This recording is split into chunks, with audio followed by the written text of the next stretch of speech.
এটা আমাদের সাথে যুক্তরাষ্ট্রের সম্পর্কের কোনো রকমের প্রভাব ফেলবে না, বরং তুলসী গ্যাবার্ডের যে একটা ইমোশনাল স্টেট অফ মাইন্ড, এটা ক্লিয়ারলি ফুটে উঠেছে। তুলসী গ্যাবার্ডকে কিন্তু সহজে আমেরিকান কংগ্রেস রাজি হয়নি তাকে বানাতে। আর আমেরিকান যে ডানপন্থীরা তারা তো একেবারে টোটালি প্রত্যাখ্যান করেছে, কিন্তু খুবই ফোর্সফুল থাকায় তুলসী গ্যাবার্ড নমিনেশন পেয়েছে, সিলেকশন হয়েছে। এখন এই যে তুলসী গ্যাবার্ড যে কাণ্ডটা করলো, এটা কিন্তু লিডিং কোশ্চেন আমরা বলি আন্তর্জাতিক আইনের ভাষায়, কেননা এটা ওই সাংবাদিক যে প্রশ্ন করছিল এই উত্তরটা যেন আসে তুলসী গ্যাবার্ডের মুখ, ঠিক ওইভাবেই তিনি প্রশ্নটা, মানে অ্যাজ ইফ এটা হয়ে গেছে, কিভাবে মোকাবেলা করবেন। কিন্তু আসলে তো ওরকম কিছু হয়ই নাই। বাংলাদেশে হিন্দুদের বিরুদ্ধে একেবারে হত্যাকাণ্ড এরকম কোনো কিছু ঘটে নাই, এটা আমেরিকানরা স্বীকার করে এবং কলকাতার মিডিয়াও স্বীকার করেছে। তুলসী গ্যাবার্ডের এই প্রশ্নের উদ্দেশ্যটা ছিল ঠিক মোদি যেভাবে চেয়েছে বাংলাদেশকে একেবারে কর্নার করা, একদম সেম প্যাটার্ন প্রেসিডেন্ট ট্রাম্পকে যেভাবে ঠিক একই লিডিং প্রশ্ন করেছিল, এবং সেখানেও হিন্দুদের বিরুদ্ধে অত্যাচারের কথাটা, সেখানেও কিন্তু ওই ট্রাম্প যে বলল যে মোদির হাতেই ছেড়ে দিচ্ছি 100 বছর ধরে তো বাংলাদেশ, মানে উনি বিরক্ত হয়ে বলছে। স্বাস্থ্যকর অল টাইম ফ্যামিলি কেক, সব সময় অল টাইম হেলদি লাইফ।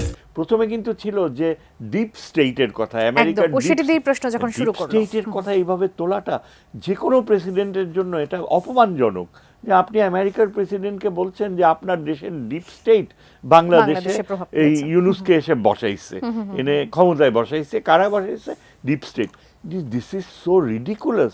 আসলে ইন্ডিয়ার মিডিয়াকে বলা হয় পৃথিবীর সবচেয়ে এই যে গুজব ছড়ানো মিডিয়া এবং তথ্য বিকৃতি করা মিডিয়া, ওয়ার্ল্ডে ইন্ডিয়ার চেয়ে ধারে কাছে কেউ নাই। আর তুলসী গ্যাবার্ড, আমার ধারণা তিনি তার ক্যারিয়ারের শুরুতে এই যে বাংলাদেশে যে ঘটনাটা ঘটালেন, এটা পুরা আমেরিকান এস্টাবলিশমেন্টকে এম্বারাস করেছে।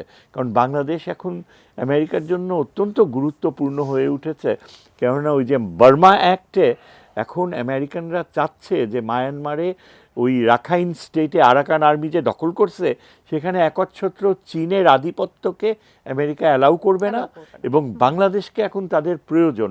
ইনফ্যাক্ট আমি তো মনে করি যে ভারতের চেয়ে বাংলাদেশের কৌশলগত গুরুত্ব বর্তমানে ট্রাম্পের কাছে অনেক বেশি। ট্রাম্প কিন্তু কখনো বাংলাদেশকে কিংবা আমেরিকান অ্যাডমিনিস্ট্রেশন এখন পর্যন্ত বাংলাদেশকে কোনো রকমের বিব্রত হতে দেয় নাই। ট্রাম্প ডিপ স্টেটের যখন প্রসঙ্গটা তুলছে, তখনই কিন্তু ট্রাম্প মুখে বিব্রত হয়ে গিয়েছিল। তারপর যখন বলল যে আপনি কি মনে করেন, লিডিং কোশ্চেন যে বাংলাদেশে এরকম হিন্দুদের উপর অত্যাচার হচ্ছে, আর যেই লোকটা জিজ্ঞেস করছে ওর ওই ইন্ডিয়ান টানে কথা বলাটা ট্রাম্পকে যে বিরক্ত করেছে, এমনি কান পেতে শুনতেছে। পিছনের একজন ইন্টারপ্রেটার ট্রাম্পকে বলল যে এইটা ছিল প্রশ্ন। তখন ট্রাম্প মানে ও বুঝে গেছে, ট্রাম্প বুঝে গেছে যে পুরা এটা সাজানো। এবং এই কারণে ওই যে এটা কিন্তু মোদিকে দেখেন, ট্রাম্প যখন বলল আপনারাই ঠিক করেন, মোদির মুখ কিন্তু একেবারে চুনকালি হয়ে গেছে।